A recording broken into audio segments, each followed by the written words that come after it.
것이니라. 아멘. 자, 여러분, 오늘부터 아모스서 이제 주일날 처음으로 보게 됩니다. 여러분, 우리가 전엔 호세아서를 받고 이제 아모스서를 보는데요. 아모스 선지자의 이름의 뜻은 짐이라는 뜻입니다. 짐, 무거운 짐을 진 자, 이런 의미이기도 합니다. 그래서 우리가 앞에서 봤던 호세아서는 이들의 삶이 망가졌고 하나님과의 약속을 어겼는데도 하나님이 어떻게 이들을 사랑하시는가, 이거에 좀 더 초점이 있었다고 볼 수 있어요. 하나님의 사랑. 그런데 우리가 지금 보고 있는 아모스서는 하나님의 공의와 정의를 조금 더 강조합니다. 그래서 어떻게 보면 저희가 십자가에 있는 복음의 하나님의 성품이 십자가에는 사랑과 정의가 같이 들어있어서요, 하나님이 우리가 죽는 것을 보지 못하시겠다, 우리를 위하여 대신 죽어주시는 사랑이 거기 있었으면 죄라고 하는 것은 일단 무슨 대가를 치러서라도 해결해야만 한다라고 하는 하나님의 공의가 십자가에는 또 들어있습니다. 그래서 우리가 읽고 있는 아모스서는 공의의 회복에 대하여 하나님과 맺은 계약대로 세상을 대하고 살지 않는 우리들의 모습에 대하여 외쳤던 내용입니다. 근데 아모스 선지자는 원래 남유다 사람이거든요. 근데 북이스라엘에 어떻게 보면 보냄을 받은 사람인 거죠. 그래서 원래 이 아모스는 선지자가 아닙니다. 아모스는 원래 목자이면서 뽕나무를 재배하는 농부 같은 사람인 거죠. 그래서 이 사람은 뭐 아버지가 선지자도 아니었고 선지자의 아들도 아니고 하나님이 가서 말하라고 하니까 보냄을 받은 사람이에요. 그래서 이 사람은 기득권층도 아니고, 근데 이 사람의 기록들을 보면 국제 정세에 굉장히 밝은 사람이라는 것을 알 수 있고, 또 이 사람이 하나님의 말씀을 전함에 있어서도 글을 굉장히 잘 쓰는 사람이었구나라는 것을 살펴볼 수 있습니다. 근데 이 아모스 선지자가 활약을 하던, 이 말씀을 전하던 그 시대의 배경은 유다와 이스라엘이라고 하는 이 두 나라가 서로 교류하면서 왕들이 좀 평안을 누렸던 시대입니다. 한 40여 년간 교류를 하면서요, 유다의 우시야 왕과 이스라엘의 여로보암 2세가 전쟁에서도 승리하고 왕권이 그렇게 자주 바뀌지도 않고, 그래서 부와 번영과 평화를 좀 누릴 수 있었던 그런 시대입니다. 그래서 이때는 이스라엘을 맨날 괴롭혔던 그 아수르나 애굽, 이집트 이런 곳도 힘을 잘 못 쓰는 때라서 주변에 위협할 세력이 별로 없었던, 좀 태평성대를 지냈던 그런 시간인 거예요. 그러니까 어떻게 보면 저희들이 그렇게 원하는 평화입니다. 평안이고, 근데 이 시대가 하나님을 굉장히 멀리 떠나 있었던 시대라는 걸 또 얘기하는 거죠. 그래서 아모스가 이 기록을 하고 있는 때는 굉장히 큰 지진이 있기 바로 2년 전이거든요. 이게 스가랴서에도 기록되어 있는 엄청난 지진, 많은 사람들이 그 지진을 피해서 도망갈 수밖에 없었던, 그 나라들이 초토화됐던 그런 지진이 있기 2년 전에 이 경고의 말씀이 지금 전해지고 있다는 것을 우리가 기억하면 좋습니다. 저들은 알지 못했겠죠. 우리는 지났으니까 알고 있고요. 그래서 아모스서의 내용과 경고들은 오늘날 모든 교회를 향하여 똑같이 전달돼도 전혀 이상하지 않은 말씀입니다. 사람들은 시대가 바뀌어도 사람이 바뀌지 않는다는 사실을 우리가 보게 되는 거죠. 아모스서의 내용은요, 오늘날 교회들에게도 주는 똑같은 내용입니다. 너희들은 하나님과의 맺은 약속을 모르기도 하고 지키지도 않는다. 그러니까 말씀으로 다시 돌아가서 계약서를 다시 펼쳐서 하나님과 너희가 어떤 약속을 했는지를 네가 알아야 된다, 이 얘기를 하고 있는 거죠. 그러면서 너희들이 예배 드리는 모습을 봐라. 이거 다 하나님이 안 받으시는 거다. 예배에 문제가 있다. 너희들의 예배에는 심각한 문제가 있다. 이거는 하나님이 받으시는 것이 아니다, 이 얘기를 합니다. 너희들의 삶의 우선순위가 다 엉망이 돼 있다. 원래 성도에 하나님이 너희들에게 요구했던 우선순위는 이런 우선순위가 아니다. 그것들을 또 짚어내는 거죠. 그리고 또 뭘 얘기합니까? 약자들을 돌보라는 것, 그리고 자기의 기업을 얻지 못하고 하나님을 섬기는 사람들을 대한 하나님이 부탁했던 그 모든 의무를 너희가 다하지 않고 살아가고 있다. 그리고 끝으로 무엇보다도 너희는 거룩하지 않다. 거룩하지 않다라는 건요, 거룩하다라는 건 우리의 부름 자체가 하나님이 필요하시면, 하나님이 원하시면, 하나님이 요구하시면 그 일을 위하여 나의 모든 것을 그 일을 위해 구별해 놓겠다라는 게 거룩입니다. 하나님이 요구하시는 거면 나는 그것을 마땅히 당신의 뜻대로 사용되고 사용하기 위하여 그것을 구별해 놓겠다. 그게 거룩함입니다. 근데 하나님이 너희는 거룩하지 않다. 너희는 나를 위하여 구별되지 않았다. 너희는 나를 위하여 내 명령을 따라 구별하지도 않는다. 이것을 얘기했던 게 그때도 그랬고 지금 시대도 똑같습니다. 그래서 우리가 좀 전에 읽었던 아모스 4장과 4장의 4절 5절 말씀을 보면요, 이런 얘기가 나오는 거죠. 너희는 베델에 가서 범죄하며 길갈에 가서 죄를 더하며 아침마다 너희 희생을 드리고 3일마다 너희 11조를 드리며. 엄청난 열심들 아닙니까? 하여튼 계속 예배해요. 계속 제사해요. 계속 헌금 드려요. 누룩 넣은 것을 불살라 수은제로 드리며 낙헌제를 소리내어 선포하려무나 이스라엘 자손들아, 이것이 너희가 기뻐하는 바니라. 이거는 하나님이 기뻐하는 게 아니라 네가 좋아서 하고 네가 기뻐서 하는 거지 나와는 아무 상관이 없느니라. 여호와의 말씀이다. 이렇게 얘기를 하고 있어요. 여기서 베델에 가서 범죄하래요. 길갈에 가서 죄를 더하래요. 베델과 길갈은 제의, 제사 지내는 장소와 관련이 있는 곳입니다. 오늘로 치면 예배 드리는 곳, 성도들이 하나님을 섬긴다고 하는 곳들이에요. 하나님께 영광을 돌리고 하나님께 순종하고 하나님을 섬긴다고 하는 자리들마다 하나님께 더 범죄하고 있다고 얘기하는 겁니다. 오늘도 다르지 않다는 거예요. 그러면서 여기서 누룩 넣은 것을 불살라 수은제로 드리래요. 수은제는 감사 제사입니다. 감사해서 드리는 제사예요. 그런데 수은제를 드릴 때에는 누룩 넣은 것은 불로 태우면 안 됩니다. 하나님이 주신 제사의 법이 있어요. 그런데 이 사람들이 얼마나 기뻤는지, 그 불같은 기쁨을 표현하고 싶었는지 하나님이 명하시지도 않은 방법대로 수은제를, 감사 제사를 드리는 겁니다. 저희들도 그렇죠. 제사, 예배, 하나님을 찬양한다라는 건 그분이 명하신 대로, 그분이 명하시는 것을, 그분이 명하시는 때에 드려야 예배인 거예요. 근데 우리는 내가 기쁘고 내가 감사해서 내가 원하는 거, 내가 할 수 있는 만큼 내가 원하는 때에 내가 원하는 방법대로, 하나님은 그것을 기뻐하시지 않는다는 거죠. 그래서 이 사람들의 드리는 감사 제사는 자기들 방식대로 감사하는 거예요. 자기들 방식대로. 또 뭐래요? 낙헌제를 소리내어 선포하려무나, 이렇게 얘기합니다. 낙헌제는 자원하여서 드리는 제사라 누가 시키는 게 아닙니다. 그건 자기가 좋아서 자기가 자원해서 자발적으로 하는 거예요. 그러면은 자기가 그렇게 좋아서 자원하여서 하는 거면 하나님 앞에서 겸손히 조용히 하면 되는데 어떻게 한대요? 소리내어 선포하고 다녀요. 나는 이렇게 한다. 나는 이 정도의 사람이다. 과시하는 거죠. 오늘날도 교회 안에서 똑같은 일들이 일어나는 겁니다. 하나님께 예배드린다고 하면서, 교회를 위하여 일한다고 하면서 자기의 열심과 자기가 원하는 대로 섬기는 거죠. 하나님이 명하신 바가 아니에요. 교회에서 해야 되는 것들이 아니에요. 또 자발적으로 자원하여서 한다고 하면서 이걸 누가 알아주지 않으면 못 견디는 거죠. 누가 시켰나요 그걸? 자기가 원해서 한다면서요. 근데 안 알아주면 삐지는 거예요. 안 알아주면 화가 나는 거예요. 그래서 자기가 스스로 소리를 내서라도 알리려고 하는 거죠. 교회 안에서도 늘 일어나는 모습들입니다. 이런 것들은 다 너희가 기뻐하는 거다. 다 너 좋자고 하는 일이다 라고 얘기하고 있어요. 그래서 우리가 다음 주에 말씀들을 이제 이어서 보시면요, 이제 강도가 더 심해져서 하나님이 이제 그럴 거면 아예 하지 말라고 얘기를 하시기 시작합니다. 뭐라고 얘기하고 있어요? 5장에 보니까요, 여호와께서 이스라엘 족속에게 이와 같이 말씀하시기를 너희는 나를 찾으라. 그러면 살 거라는 거예요. 베델을 찾지 말래요. 길갈로 들어가지도 말래요. 부엘세바는요, 부엘세바는 족장들이 제단을 쌓고 하나님을 불렀던 장소예요. 부엘세바로도 나아가지 말라. 너희는 여호와를 찾으라. 그리하면 살리라. 이렇게 얘기하고 있어요. 그러니까 오늘날 말로 바꾸면요, 주일날 예배 드리러 가지 마라. 그럴 거면 예배 드리러 가지 마라. 수요일날도 나타나지 마라. 새벽 기도도 오지 마라. 그럴 거면 성경도 자꾸 어디 가서 읽는다고 하지 마라. 아무것도 하지 마라. 내가 너에게 원하는 건 뭐냐면 나를 찾으라는 거예요. 네가 말씀 앞에 나오던, 하나님 앞에 헌신을 하던, 무슨 예배를 드리던, 뭔가를 하나님 앞에 하려고 하던 그 목적이 정말 나를 만나고 싶어서여야죠. 하나님을 알고 싶은 거예요. 하나님께 순종하고 싶은 거예요. 하나님의 기쁨이 되고 싶은 거예요. 그러면 그 행위들이 이유가 있고 누가 알아주던 몰라주던 오해하던 상관이 없는데, 너희는 나를 찾는 게 아니라는 거죠.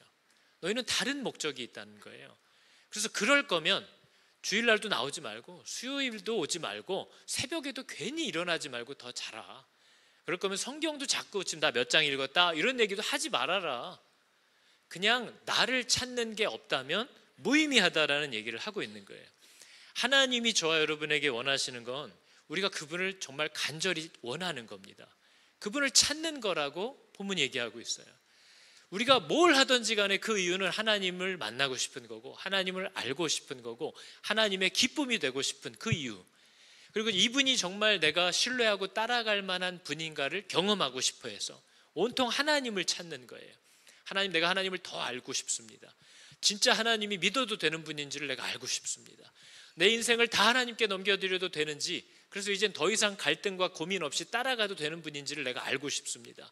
하나님, 나에게 당신을 보여주십시오. 믿을 만한 분인지 신뢰할 만한 분인지 하나님을 내가 알게 해주십시오. 이게 사람에게서 나오는 모든 종교 행위와 헌신의 목적이어야 되는 거죠. 근데 그것이 없다면 그냥 아무것도 하지 말아라 얘기를 하고 있는 거예요. 그러면서 여러분, 오늘 말씀을 보니까요, 아까 교독하면서 반복되는 문장이 계속 나옵니다. 오늘 말씀의 내용은요, 하나님이 내가 너를 돌아오게 해보려고 이렇게도 해봤고 저렇게도 해봤고 이것도 해봤고 저것도 해봤고 모든 걸 다 해봤는데 네가 결국 돌아오지 않더라. 이 얘기가 오늘 계속 반복되는 거죠. 오늘 말씀 중에 보니까 내가 네 일을 깨끗하게 했대요. 일을 깨끗하게 했다는 건 먹을 게 없다는 뜻입니다. 양치질할 필요도 없어요. 입으로 들어갈 게 없으니까. 그래서 먹을 게 없게도 해봤고 각 처소에서 양식이 떨어지게 하였으나 너희가 내게로 돌아오지 아니하였느니라. 그죠? 하나님이 이런 일들을 하는 의도가 있대요.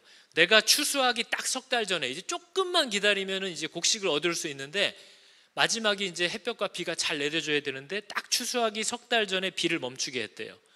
망한 거예요. 이제 수확이 없는 거예요.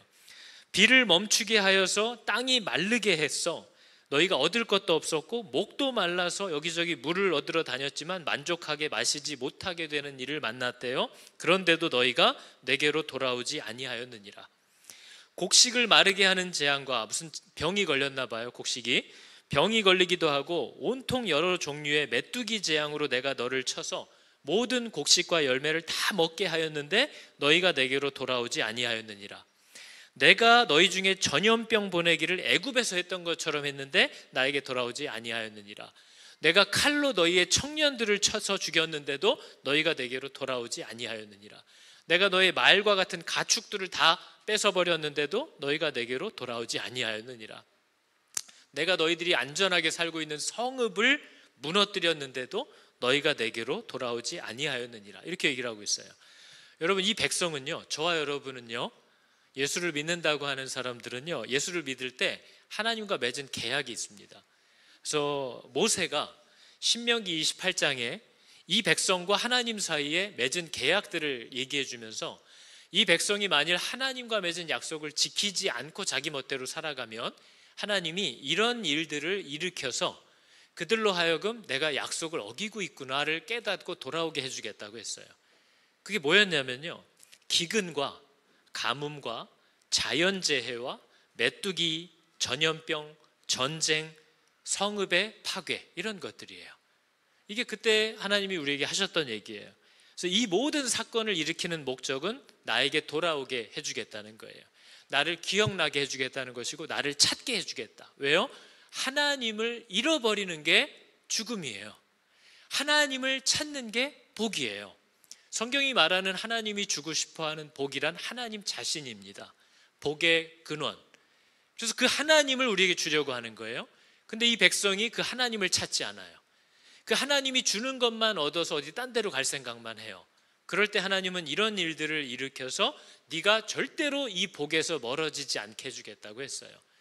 그래서 하나님이 오늘 우리가 아모스서를 읽으니까요, 이 태평성대에 이런 일들이 계속 일어나기 시작했다는 거예요.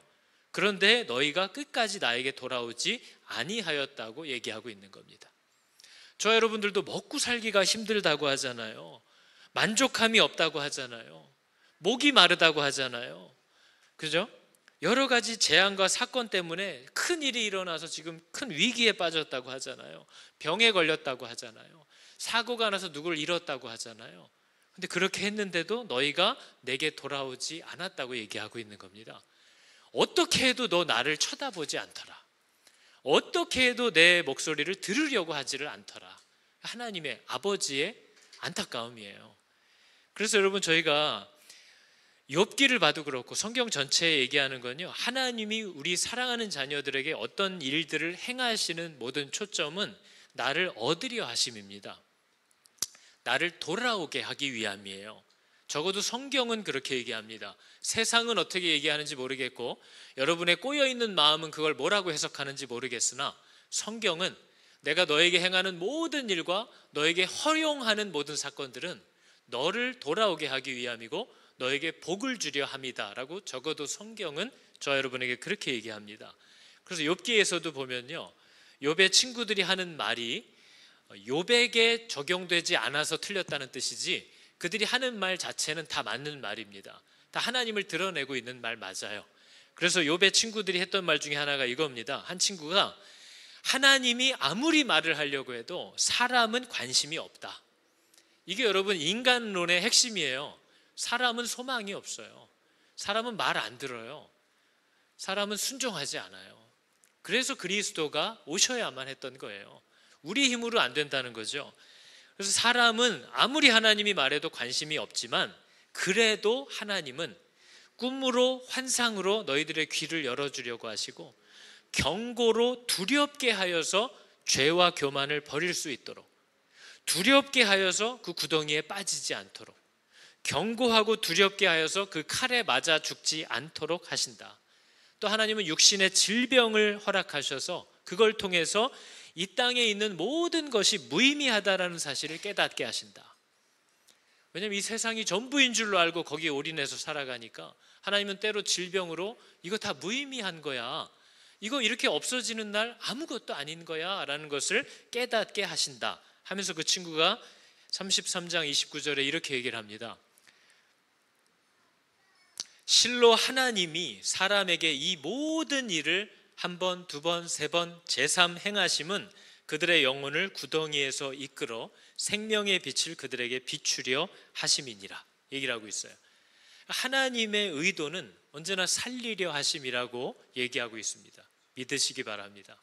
하나님의 우리에게 허락하는 모든 의도는 나를 얻고자 함이고 나를 살리시기 위함이라는 거예요. 그러나 듣지도 않고 깨닫지도 못하니까 하나님이 환상으로, 꿈으로, 경고로, 두려움으로, 질병으로, 사건으로 어떻게 해서든지 그 빛을 그 사람 안에 우겨 넣으려고 하신다는 거예요. 그게 여러분 저희들이 가정에서도 보는 거 아닙니까? 여러분은 왜 이렇게 자녀들하고 싸웁니까? 뭔가를 우겨 넣으려고 하는 거잖아요. 뭔가 좋은 것을 그 아이에게 깨닫게 하려고 그 싸움을 싸우는 거잖아요. 하나님은 더하신 분이에요. 하나님은 포기하지 않는 분이라는 거죠. 그래서 시편이 이렇게 얘기를 하는 겁니다. 고난 당함이 내게 유익이라. 이로 인하여 내가 주의 율례를, 주의 뜻을, 주의 심정을 배우게 되었나이다. 저게 우리말로 더 알아듣기 쉽게 굳이 의역을 해보면 이런 뜻입니다. 나를 시달리게 하시는 하나님의 의도는 선하시다라는 뜻입니다. 아멘입니까? 나를 시달리게 하시는 하나님의 의도는 선합니다. 근데 중요한 건 우리는 그 의도가 선하든 안 선하든 아무리 선해도 나는 죄를 사랑하는 사람이라 시달린다는 거죠. 괴롭다는 겁니다. 고통스럽다는 거예요. 그러나 하나님은 그 사망에 얽어맨 것들을 풀어주려고 하시는 분이라 우리한테 오해를 엄청 많이 받는 분입니다. 하나님이 나를 아프게 한다라고 우리는 억울해합니다. 아니요, 하나님이 우리를 죽이는 것들을 풀어주고 계신 거예요. 근데 우리는 하나님이 우리를 아프게 하고 하나님이 나를 죽이려고 한다고 얘기하는 지혜가 없는 사람들인 거죠. 그러나 하나님은 우리를 시달리게 하시는 그 모든 의도가 선하시다고 얘기합니다. 부모님들은 이 사실에 동의하십니까? 여러분들이 자녀들을 계속 들들 볶는 이유는 되게 사악한 이유가 있어서 맞죠? 어떻게든 그 어린애, 코 흘리는 애 등쳐먹으려고 그래서 괴롭히는 거예요? 아니죠. 사람 부모도 그래요. 그 아이를 위함입니다. 미련한 부모도 어리석게 조언을 하면서도 다 너 잘 되라고 하는 거라고 우깁니다. 우기는 게 아니죠. 정말 그렇게 믿는 거죠, 자기는. 근데 하나님은 틀리지도 않아요. 하나님이 항상 우리들에게 허락하는 건 나를 얻기 위함이고 나를 건지기 위함이고 나에게 복을 주려 하심이라고 성경은 얘기하고 있어요. 그래서 여러분, 그래서 욥의 인생처럼 저와 여러분의 인생 역시도 바로 이 진리와 생명을 깨닫게 하시려고 하나님이 우리의 마음을 박살내기도 하시고 우리의 마음을 상하게도 하시고 우리의 마음을 깨뜨리기도 하시는 줄을 알아야 되는 거죠. 하나님의 말씀이 우리의 마음을 흔듭니다. 그래서 우리가 맨날 말씀 읽다 목사님 요즘 계속 구약 아모스 호세아 이런 거 읽었더니요 마음이 복잡해가지고 그냥 책을 덮었다니까요. 이런 분들이 있는 거죠.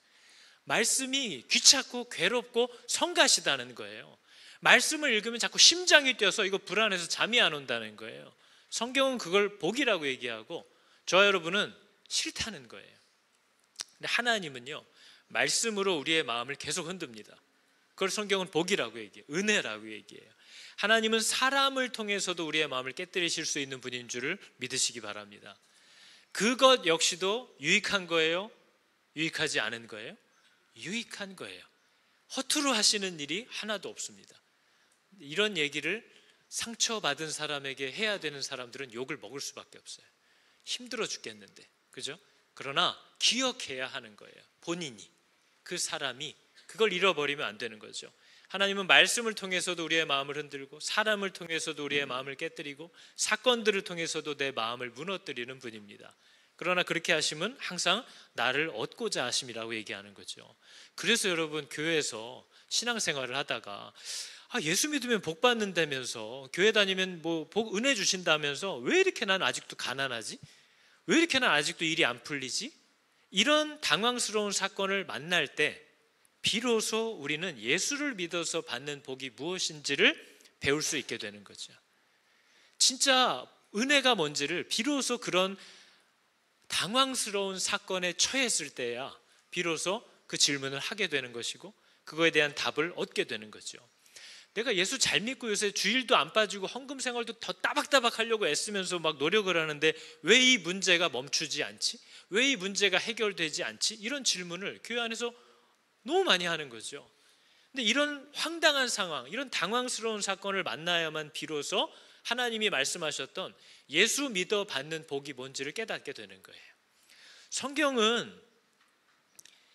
성경이 말하는 복이라는 건요, 하나님이 나에게 필요한 존재라는 걸 깨닫게 되는 겁니다. 성경이 말하는 복과 성숙함이라는 건 하나님이 나에게 더 필요하다라는 사실을 인정하게 되는 자리로 가는 거예요. 하나님이 없으면 안 되는구나. 이 자리에 가는 게 하나님이 나를 이끄시는 목적지예요. 왜냐하면 그분이 나와 함께 계셔야만 하니까.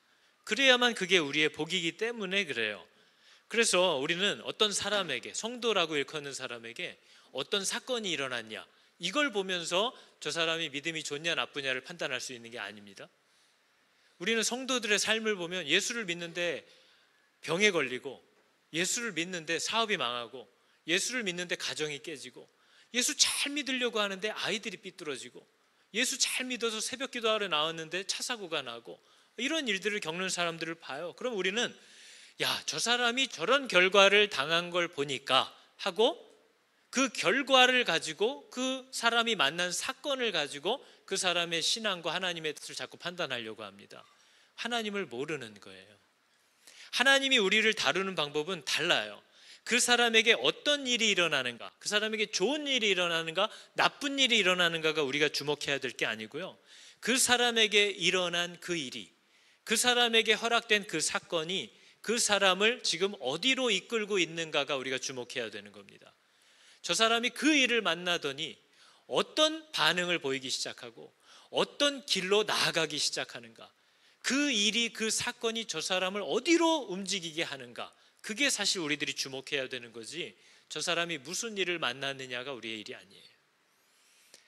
저 사람이 예수 잘 믿는다더니 요새 사업이 어렵다더라, 거봐 내 그럴 줄 알았어, 내가 저 사람 다 죄가 있는 거야, 이게 유대인들이 했던 짓이고 오늘날 우리들이 하고 있는 거죠. 유대인들이 딱 보니까 병에 걸렸어? 그럼 넌 죄가 있는 거야, 가까이 오지 마. 그때도 있었던 일이에요. 지금도 그래요. 우리도 교회 안에서 맨날 무슨 일이 일어납니까? 야, 저 자매, 저 형제가 요새 좀 안 좋은 일을 당했대. 아유, 내가 새벽기도 안 나올 때부터 알아봤다. 이런 식으로 얘기하는 거죠. 저희는.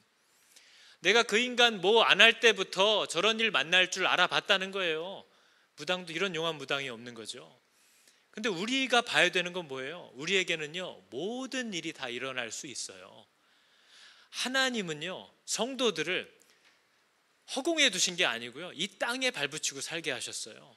그래서 성도들은 이 땅에서 일어나는 모든 일을 다 똑같이 당해요. 근데 뭐가 다른지 아십니까? 하나님을 모르는 사람과 하나님을 아는 사람은 같은 일을 만났는데 가는 방향이 다르다는 걸 보게 되는 거예요. 여러분은 같은 문제를 만났을 때 세상과 다른 반응, 세상과 다른 길, 세상은 멈출 수도 있는 그 길을 계속 가게 되는지를 살펴보셔야 되는 거죠. 그게 내가 봐야 되는 내 안에 생명이 있는가에 대한 증거예요. 여러분이 어떤 일을 만났을 때 그게 여러분으로 하여금 어떤 결정을 하게 하고 어떤 길을 가게 하느냐, 그게 내 안에 생명이 있냐, 내가 구원받은 자가 맞냐, 이것을 살펴볼 수 있는 내용인 거죠. 그래서 여러분, 우리는 모든 것이 좋은 일이든 나쁜 일이든 모든 것이 합력하여 나를 그리스도 안에서 자라게 하실 거라는 약속을 받은 자들이라, 무슨 일을 만났는데도 우리 안에 일어나는 건 뭐예요? 막 되게 힘들고 괴롭고 하면서도 그 길을 계속 가게 만드는 능력이 우리 안에 있다는 겁니다. 그게 하나님의 생명력이라는 거예요. 저 사람이 형통하냐, 능력이 있냐, 건강하냐, 그리고 먹고 살만하냐, 자식들이 잘 되냐, 결혼 생활이 건강하냐, 이것만을 보는 게 신앙의 잣대가 아니라 그 모든 일을 만나든지 간에 그 무슨 일을 만나더라도 저 사람이 하나님을 향하여 계속 나아가느냐, 그게 하나님이 우리 안에 주신 생명의 능력인 줄을 기억하시기 바랍니다. 그게 있어야 되는 거예요. 그게 있는 거죠, 우리 안에는. 그래서 여러분, 예배자라고 하는 사람은 예배를 받으시는 분이 받기 원하시는 것을 드리기로 작정한 사람입니다. 그게 예배자예요. 나에게 예배를 받고 싶어 하시는 분이 나에게 받고 싶어 하시는 것이 있어요. 그러면 그분이 뭘 나에게 요구하고 받고 싶어 하시던지 간에 나는 그것을 드리기를 원한다 라는 고백을 할 수 있는 사람이 성도인 겁니다. 그게 예수를 믿었다는 거예요. 그게 구원받았다는 증거예요. 그게 예배라는 거예요. 하나님이 이 정도는 해드릴 수 있어요. 예배자 아닙니다. 그 사람은 성도라고 하기도 애매해요. 왜냐하면 자기를 드리지 않았거든요. 나는 죽고 내 안에 그리스도께서 사신다라는 이 우리 성경이 말하고 있는 신앙의 고백을 모르는 거예요. 자기의 기준과 자기의 근거들을 가지고 나 예수 믿는데 라고 하는 삶을 사는 것뿐이지, 정말 성경이 말하는 예수를 믿는다는 건 도대체 어디서 발견했는지 모르겠으나 이 하나님이 너무 신뢰할 만한 분이고 이분에게는 내 모든 것을 넘겨드리고 그냥 따라가도 손해가 없겠다라는 이 결론을 도대체 어디서 얻으셨는지 제가 알 수 없으나 그 결론을 얻게 되셨다는 거예요. 그래서 그분을 따르기 시작한다는 거죠. 그래서 예수님의 제자처럼 배와 그물을 버려두고 따라가기 시작하고요, 세금을 걷던 돈판을 내려놓고 따라가기 시작하는 거죠. 그게 왜 따라갈 수 있는 거예요? 너는 나를 따르라 하는 그 부름에 따라가는 사람들이 제자였어요. 그 사람들이 어떻게 따라갈 수 있었던 거예요? 저분을 따라가야겠다는 결론에 도달한 거예요. 이걸 다 내려놓고 따라가도 손해가 없겠다라는 확신에 도착한 거예요. 그게 예수를 믿게 되는 겁니다. 그러면 이 사람의 삶에는 당연히 능력이 있죠. 저는 오늘날 교회 다니는 사람들이 예수 믿어도 별거 없던데 하는 그 거짓말을 혐오합니다. 정말 예수를 믿게 되면 그 사람의 삶에 변화가 없다고요? 없을 수가 없는 거죠. 어떻게 하나님이라는 분이 계시는 줄 알게 되었고 그분을 따라 사는 삶이 내게 복이라는 걸 믿게 되었는데 그 사람의 삶이 하나님을 모르던 때와 똑같을 수가 있냐? 있을 수가 없는 일이라는 거죠. 여러분, 어떻게 그걸 그렇게 여기저기서 얘기하고 다닐 수 있습니까? 어떻게 예수를 믿어도 삶이 크게 바뀌지 않는다라는 이 거짓 복음을 어디서 듣고 전하는 겁니까? 예수를 정말 믿으면 바뀌어요. 모든 믿음의 선배들이 증거한 것이고 오늘날도 예수를 정말 영접한 사람들의 삶에 일어나고 있는 일입니다.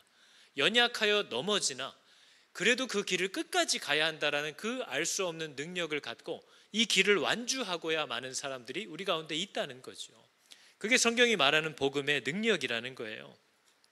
그래서 여러분, 그런 의미에서 하나님이 우리에게 주신다고 하는 은혜를 오해하는 사람들이 교회 안에는 너무나 많은 거죠. 하나님이 우리에게 준다는 은혜는요, 내가 바라고 원하는, 내가 기도한 것을 들어주는 것이 은혜가 아니고요, 하나님이 내게 주려고 하시는 그것을 무슨 일이 일어나도 끝까지 따라가서 받게 하는 능력이 하나님이 우리에게 주시는 은혜입니다.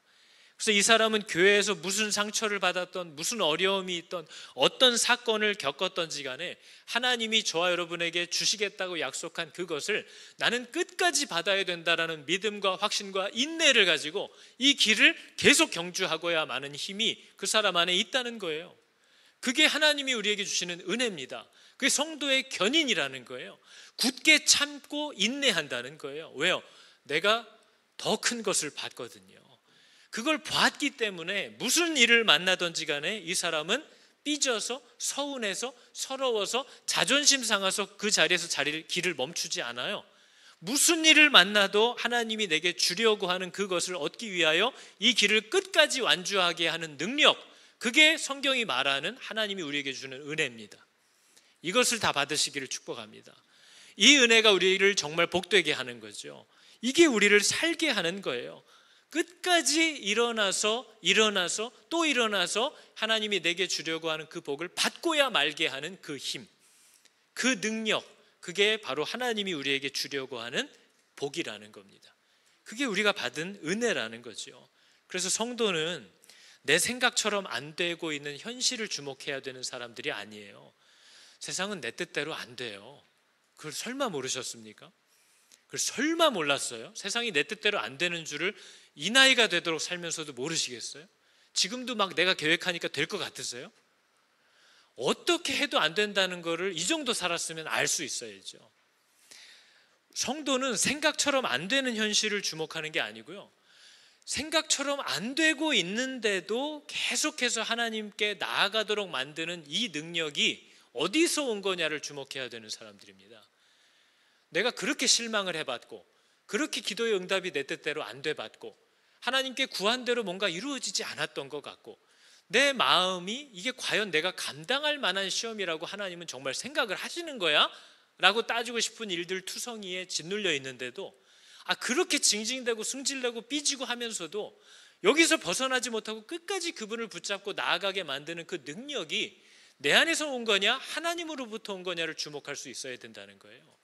그 능력과 힘은 하나님으로부터 온다고 성경 우리에게 얘기하고 있다는 거죠. 그래서 여러분, 오늘 말씀이 너 하나님 만날 준비를 하라, 이렇게 얘기하고 있는 거예요. 여러분, 하나님 만날 날을 기다리십니까? 저는 제가 목사인데도 가끔 이런 얘기를 하면 재수없는 얘기를 하냐고 쳐다보시는 성도들이 있어요. 험한 얘기를 하냐, 갑자기 이런 분위기 좋은데. 근데 여러분, 성도라면 하나님이 오셨으면 좋겠다라는 말이 저주입니까, 복입니까? 그건 복인 거잖아요. 어떤 사람에게 저주냐면요, 지금 내일 내가 해야 될 게 있는 사람이 저주인 거죠. 근데 당장 내가 내일 할 게 있더라도 하나님이 지금이다라고 오신다면 그게 나한테 유익한 거예요? 유익하지 않은 거예요? 그건 유익한 거예요. 내 생각에는 지금 애가 아직 더 커야 되고, 첫째도 시집장가 가는 거 봐야 되고, 나도 좀 이제 먹고 살만해서 좀 어디라도 여행 가볼 만 하려고 하는데 예수님이 오신다 그러면 이거 나한테 복인 거예요? 아닌 거예요? 점점 어려워지죠? 복인 거예요. 복인 거예요. 그게 하나님에 대한 신뢰인 거죠. 그게 우리의 신앙의 고백인 거죠. 그걸 내가 갖고 있냐 하는 거예요. 근데 문제는 오늘 아모스서가 말하는 하나님 만날 준비를 하라라는 말은 축복이 아니라 경고입니다. 지금 아모스 시대에 살아가던, 아모스만이 아니죠, 이스라엘 사람들이 대부분 늘 마라나타, 주 예수여, 하나님 빨리 오십시오, 이게 그들의 신앙 고백이었단 말이에요. 오늘날 성도들도 맨날 자기 뜻대로 하나님께 순종하지 않고 자기 욕심대로 자기 맘대로 살다가 지치고 상처받으면 이놈의 세상 빨리 끝나야지. 그게 부활신앙이에요? 그게 재림신앙입니까? 그런 게 아닌 거죠. 지금 하나님이 얘기하시는 건요, 하나님이 다시 오실 그 날은 너희들에게 있어서 기쁨과 위로와 축제의 날이 아니라 죽음의 날이요, 암흑의 날이요, 사망의 날이라고 얘기하시는 거예요. 그러면서 다음 주에 아모스서를 읽어보시면 이런 표현들을 합니다. 하나님의 오시는 날이 어떤 날과 같을 거냐면 네가 아무 생각 없이 벽을 딱 짚었는데 벽에 붙어있던 뱀에게 물리는 것과 같다. 네가 아무 생각 없이 그냥 슈퍼 가려고 문을 열고 나왔는데 문 앞에 곰이 딱 서 있는 거예요. 그래서 갈갈이 나를 찢어 죽이는 것과 같다. 이게 뭐예요? 생각지도 못했던 어려움을 당하게 된다는 거죠. 이스라엘 사람들은 자기들이 다 하나님 믿는 백성이라고 착각하고 살았어요. 계약도 안 지키면서. 그래서 그 사람들이 만나게 될 여호와의 날이라는 건 기쁨과 위로와 회복의 날이 아니라 주여 오시옵소서 하고 손을 들었더니 하나님이 오시면서 바로 내 팔을 꺾어서 뒤로 붙이고 끌고 가시는 거예요. 하나님이 오시면은 구원의 날인 줄 알았는데 그때가 바로 너희들의 심판의 날일 거라고 아모스서가 얘기하고 있는 겁니다. 저와 여러분은 지금 하나님이 만약에 곧 오신다면 마라나타 주 예수여, 내가 주님을 따라 살려고 그동안 얼마나 울었고 얼마나 힘들었고 얼마나 오해를 받았고 얼마나 인내했고 그럼에도 불구하고 어떻게 내가 주님을 따라갈까를 고민하면서 이 길을 피눈물을 흘리면서 걸어왔는데 주님이 오신다고 하면 그때 그분은 나의 구원의 하나님인 거죠. 근데 하나님을 생각도 않고 내 멋대로 내 생각대로 내 자존심대로만 살아오다가 하나님이 오시면 내가 그분과 눈이라도 맞출 수 있겠냐 하는 거예요. 그분이 과연 나의 구원의 하나님이 되시겠냐고 아모스서는 얘기하고 있는 겁니다. 그래서 우리가 계속해서 몇 주간 아모스서를 살펴보게 될 텐데 하나님이 여러분과 저에게 얘기하시는 것들을 꼭 들으실 수 있기를 여러분 축복합니다. 하나님이 살아계셔서 저와 여러분에게 말씀하시는 분이라는 믿음이 있다면 성경을 읽는 건 어려운 게 아닙니다. 그분이 나에게 지금 말씀하신다라는 것을 믿을 수 있다면 말씀을 펼치는 것이 지금처럼 어렵지 않을 거예요. 그러나 우리는 이 누구한테 하는 얘기인지 모르겠지만 참 어렵게도 써놨다. 이러니까 펼칠 수가 없는 거예요. 읽어도 뭔 얘기를 하는지 모르겠는 거죠. 그러나 여러분, 여러분에게 하셔야 되는 말씀이 만약 계시다면 여러분이 읽는 중에 여러분의 눈을 확 파고 들어옵니다. 그 말씀이 너라고 얘기하는 거예요. 너 들으라고, 네 얘기야 하고 나에게 얘기하시듯이 그분이 얘기하신다는 사실을 기억하시기 바랍니다. 그리고 우리가 오늘 함께 할 찬양은 많이 했던 찬양이에요. 저는 작년과 올해 마음속에 많이 남는 찬양이 뭐냐 그러면 그 중에 하나가 이 찬양입니다. 나의 기도하는 것보다 항상 더 응답해 주셨던 하나님, 내가 생각했던 것보다 늘 더 이루어 주셨던 하나님. 여러분, 우리는 만약에 제가 그림을 그려가지고 하나님, 저는 이제 하나님을 위해서 이런 걸 계획했습니다 하고 가면 하나님이 거기다가 덧칠을 하는 게 빠를까요? 그걸 치우고 다시 그리는 게 빠를까요? 아이들이 그림을 갖고 오면 제가 거기다 덧칠을 하는 게 빠를까요? 새로 그리는 게 빠를까요? 수준이 너무 달라요. 그리고 저희는 항상 내가 기도 열심히 해야, 정성을 보여야 하나님이 조금 응답해 주신다라는 기복신앙을 갖고 있고 무속신앙을 갖고 신앙생활을 합니다. 근데 하나님은요, 누차 얘기했지만 저와 여러분의 필요를 살피면서 공급하시는 분이지, 저와 여러분의 기도가 헌신적인지 열심히 있는지 진심인지 뜨거운지 정성을 보이고 있는지 그거를 확인해서 줄까 말까를 고민하는 그런 부모님이 아닙니다.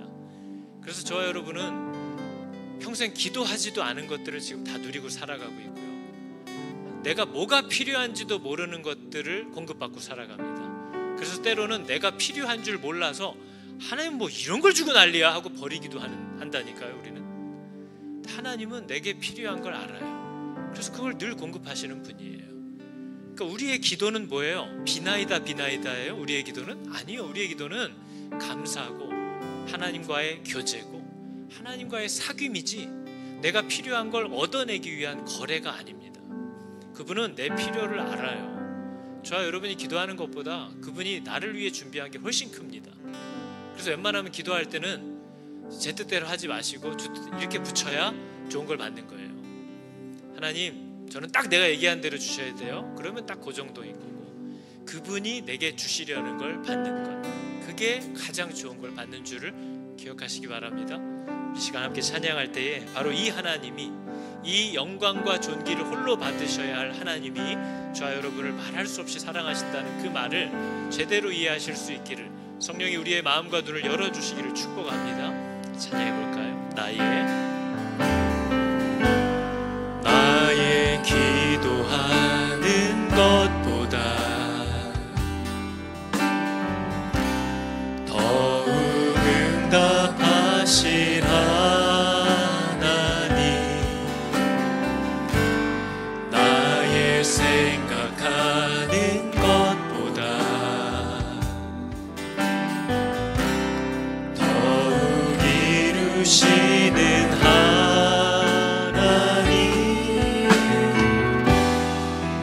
우리 가운데 역사하신 능력대로 우리들의 간구함을 넘치도록 능히 하실 모든 영광과 존귀 찬양과 경배를 돌릴지어다.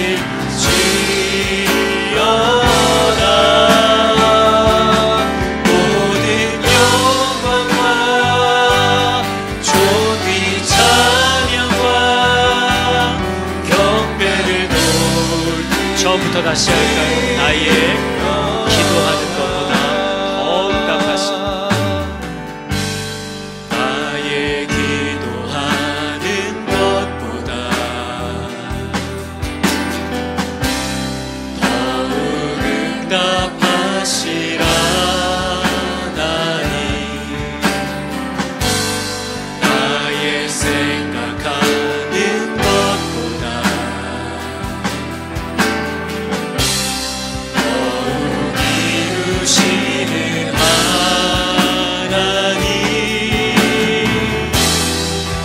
우리 가운데 역사하신 능력대로 우리들의 간구함을 넘치도록 능히 하신 모든 영광과 존귀와 능력을, 모든 영광과 존귀 찬양과 경배를 돌릴지어다. 모든 영광과 존귀 찬양과 경배를 돌릴 모든 영광과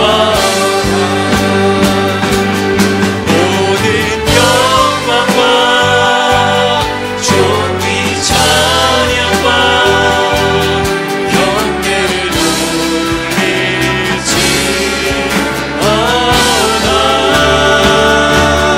모든 영광과 존귀 찬양과 경배를 모든 영광과 경배를,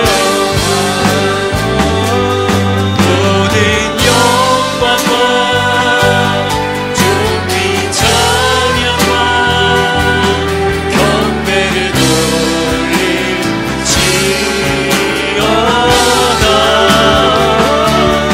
모든 영광과 존귀 찬양과 경배를 돌릴지어다.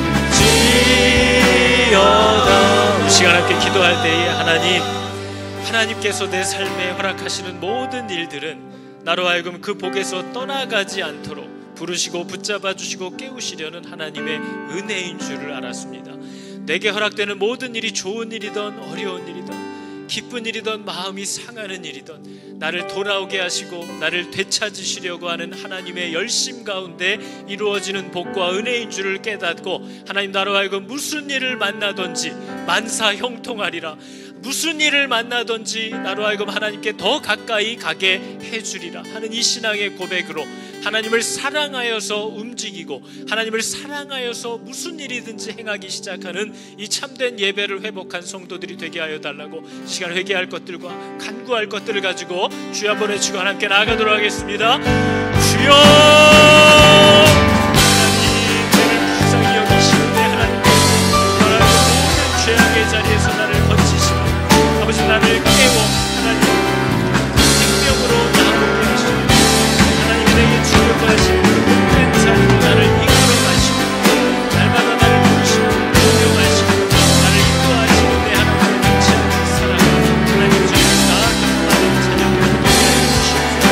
주님 진실로 나를 사랑하시고 하나님은 나를 향하여 언제나 것을 주시고 선한 아버지시라 아버지 내 마음에 주님을 신뢰하고 하나님을 더욱 힘있게 의지하는 자녀가 되게 하여 주시고 하나님이 우리에게 약속하신 바 하나님을 알게 하시고 하나님을 신뢰하게 하시고 하나님을 사랑하게 하시는 이 놀라운 일들이 아버지 진실로 내 삶 가운데 많은 부어질 수 있고 우리 아이들에게 발견될 수 있도록 하나님 우리에게 은혜를 더하여 주시옵소서.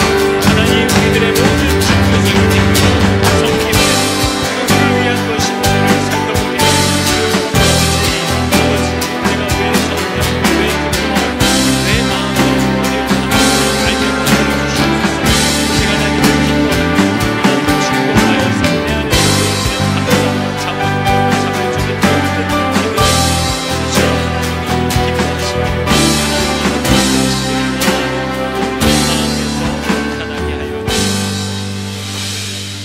하나님이 기뻐하시고 하나님 여호와를 알지 못함으로 내가 원하는 대로 하나님을 섬기고 내가 원하는 방식대로 하나님을 예배하며 살아가는 아모스 시대의 이 참담했던 시기를 우리가 그대로 만나고 있음을 고백하지 않을 수가 없습니다. 우리의 예배에 문제가 있고 우리의 우선순위에 문제가 생겼고 하나님이 명하신 이 땅에서의 책임들을 감당하기를 원치 않아 하는 또 하나님을 위하여 구별하기를 싫어하는 거룩하지 않은 백성이요 교회임을 아버지 고백하지 않을 수가 없습니다. 너희들은 내가 뭘 해도 돌아오지 않았느니라 하신 이 말씀이 아버지 바로 저의 모습과 너무나 닮아 있어서 아버지 내가 주님의 깨워주심과 회복해 하시는 은혜가 너무나도 절실히 필요한 줄을 알았습니다. 하나님 나와 내 자녀들이 정말 이런 어둠의 시기를 지나 우리를 늘 지치게 하고 힘들게 했던 종교 생활에 묶여있는 노예와 같은 삶을 살지 않게 하여 주시고 진실로 수은제, 감사의 제사요, 낙헌제, 자원함으로 내가 드리는 이 모든 행위들이 되게 하여 주시옵소서. 하나님이 우리에게 이렇게 나를 섬기라고 이렇게 살아가라고 주신 법이 없는 것처럼 살았던 것을 회개합니다. 하나님을 날마다 알아가게 하여 주사 주님이 명하신 것들에 담겨있는 정신들을 깨닫고 바로 그 방법대로 하나님을 따라가기 시작하는 생명의 자녀들 다 되게 하여 주시옵소서. 여호와는 내게 복을 주시고 너를 지키시기를 원하며 여호와는 그의 얼굴을 비추사 은혜 베푸시기를 원하며 여호와는 그 얼굴을 너희에게로 향하여 드사 평강 주시기를 원하노라. 아멘.